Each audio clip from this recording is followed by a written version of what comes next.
से आए? मेरी तपस्या फलित हो गई स्वामी। ये तीनों हमारे पुत्र हैं।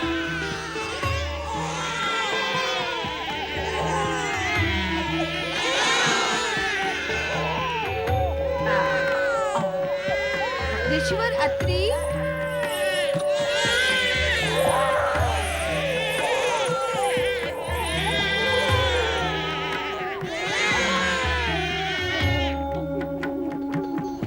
स्वामी आप इस दशा में, ये क्या हो गया प्रभु?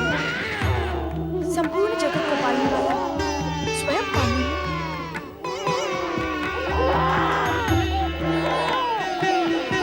ये कैसे हुआ ब्रह्मदेव? ये तुमने क्या किया अनुसुईया? क्यों किया तुमने ऐसा? त्रिदेव को इस स्थिति तक पहुंचाने में तुम्हें तनिक भी संकोच नहीं हुआ? अर्थात आप इस सत्य को स्वीकार करती हैं कि मैं निसंकोच होकर ये सब कर सकती हूँ। तो विचार करें कि संकोच करते हुए मैं जो करती उसका रूप स्वरूप क्या होता। अभिप्राय क्या है तुम्हारा? अभिप्राय तो कभी कुछ भी नहीं था मेरा। अभिप्राय तो आप तीनों देवियों का था, जिसे लेकर आपके पतिगण मेरी परीक्षा लेने आए थे।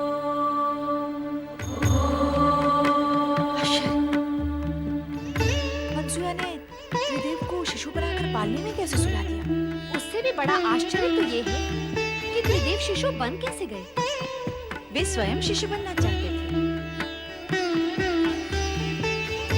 ऐसी ही उनकी मांग थी। मैंने तो मात्र उनकी मांग को उनकी आज्ञा समझकर पूर्ण किया है।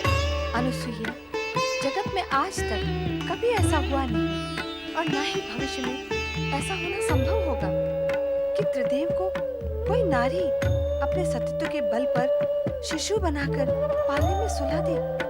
हाँ अनुसुईया, हम तुम्हारी पतिभक्ति और सतीत्व की श्रेष्ठता को स्वीकार करती हैं। अब प्रत्यक्ष को प्रमाण की आवश्यकता भी क्या है?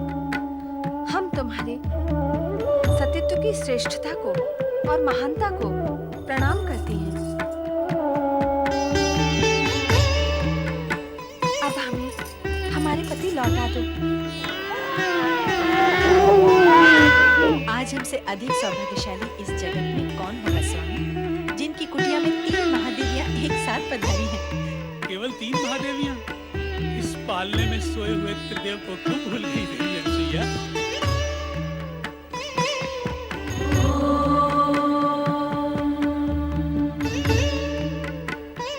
ऋषिवर, कृपा कर अनुसुईया से कहें कि वे त्रिदेव को उनके मूल रूप में प्रकट करें। क्या त्रिदेव स्वयं ऐसा नहीं कर सकते? नहीं, अनसुया की सतीत्व की शक्ति ने उन्हें शिशु बनाया है। अब वही शक्ति उन्हें मूल रूप दे सकती है। त्रिदेव कभी भी अपने भक्तों की शक्ति के विरुद्ध अपनी शक्ति का उपयोग करके उनको अपमानित नहीं करते, कारण कि भक्तों के पास भी त्रिदेव की ही शक्ति होती है। यदि त्रिदेव को अपनी शक्ति का प्रयोग करना ही होता तो वे शिशु बनते ही क्यों? अनुसुईया के सतीत्व की श्रेष्ठता का सम्मान का ध्यान रखकर अब वे अपने मूल रूप में स्वयं नहीं आएंगे।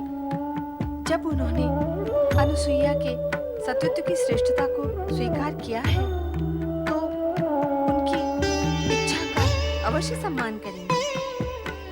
अतः ऋषि, आप ही अनसुया से कहें कि वे त्रिदेव को अपने मूल रूप में प्रकट करें। ब्रह्मा, विष्णु, महेश ने तुम्हारी मनोकामना पूर्ण की देवी। यदि तुम इन्हें शिशु बनाकर रखोगी तो संपूर्ण जगत की व्यवस्था और स्थिति अस्त व्यस्त हो जाएगी। त्रिदेव को उनका मूल रूप प्रदान करो देवी अनुसुईया।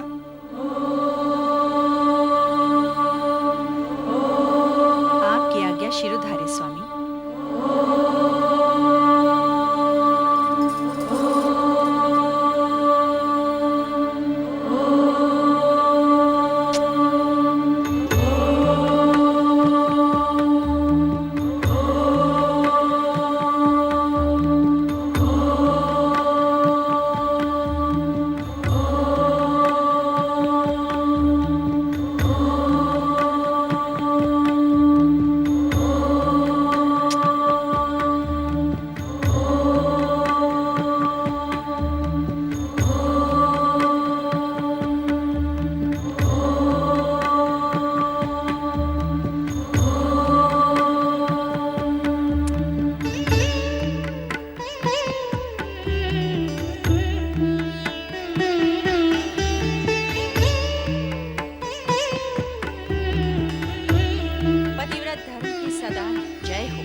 अपने तेजस्वी सतीत्व के प्रभाव से हम त्रिदेवों के मातृपद को प्राप्त किया है।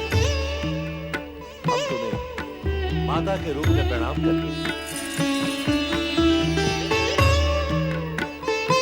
मेरा और आप तीनों का माता और पुत्र का संबंध बन ही गया है, तो मेरी हार्दिक इच्छा है कि आप त्रिदेव एक ही रूप में अत्रि पुत्र के रूप में स्थापित हो।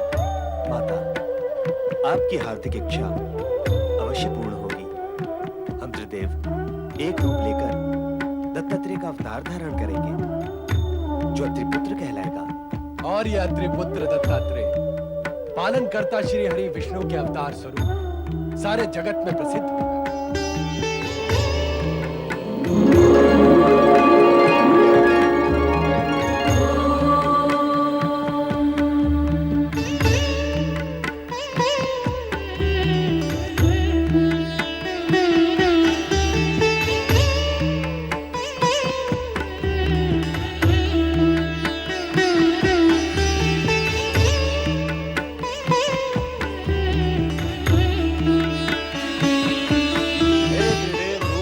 दत्तात्रेय, आप हम त्रिदेवों की सम्मिलित शक्ति के धारक होते हुए सौम्य, शालीन, परोपकारी एवं शांत प्रकृति के हैं। और भगवान दत्तात्रेय एवं विष्णु अवतार के रूप में आपकी कीर्ति दिग दिगंत तक व्याप्त रहेगी।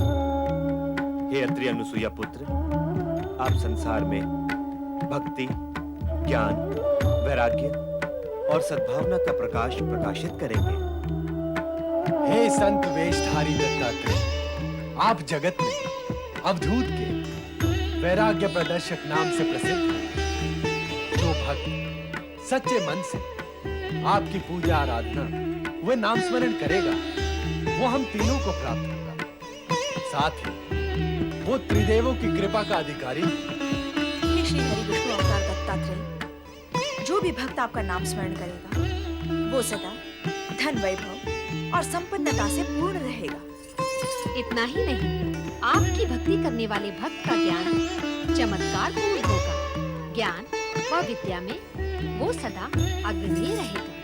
जगत में भक्ति और वैराग्य की धारा आपके नाम से ही प्रवाहित होने लगेगी। त्रिदेव और त्रिदेवियों ने अपनी कृपा का जो प्रसाद दत्तात्रेय को प्रदान किया है, वो अभूतपूर्व है। जगत में ऐसी उपलब्धियां सरलता से प्राप्त नहीं होती। तीनों लोकों की संपदा से अधिक प्राप्त किया है दत्तात्रेय ने। त्रिदेव और त्रिदेवियों ने शेष कुछ भी नहीं छोड़ा। जगत में जो श्रेष्ठ है, वो सब प्रदान किया है दत्तात्रेय को। तुम धन्य हो दत्तात्रेय। प्रणाम माता, प्रणाम पिता श्रेष्ठ। मैं दत्तात्रेय इस जगत को धर्म का संदेश सुनाकर प्राणियों को कल्याण मार्ग के लिए प्रेरित करूंगा।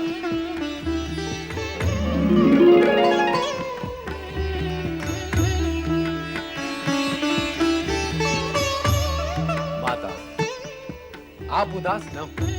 हमने ही स्वप्न में आकर आपको पुत्र प्राप्ति के लिए तपस्या का उपाय सुझाया था। इसलिए हम अपने अंश से आपको ऐसा रुद्रावतारी पुत्र प्रदान करेंगे जो सदा आपकी सेवा में रहेगा। रुद्रावतारी शिवांशी प्रकट हो।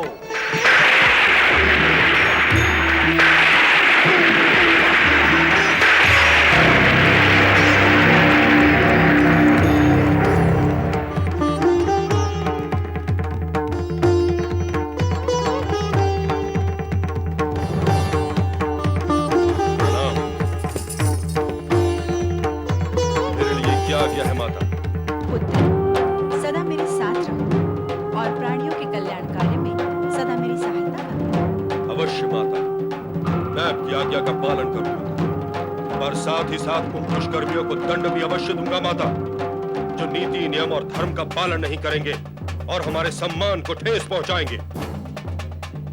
देवेश्वर, आपका ये रुद्रावतार तो जन्म से ही रौद्र रूप धारण करने लगा है। इसे कहिए कि अपने क्रोध पर अंकुश रखिए। रुद्रावतारी शिवांशी, यदि तुमने अपने क्रोध पर संयम नहीं रखा, तो जनसाधारण तुम्हें शिवांशी न कहकर दुर्वासा के नाम से पुकारेगा।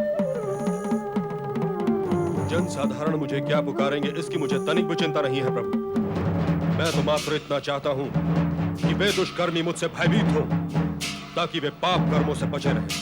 स्वामी, आपने स्वयं मुझसे कहा था कि आप ऐसे रुद्रावतार को प्रकट करना चाहते हैं जिसके भय से लोग अनाचार तथा अत्याचार करने से बचे रहें। अब शिवांश को अत्रि अनुसुईया के पुत्र के रूप में प्रकट करके वह कथन सत्य कर दिखाया।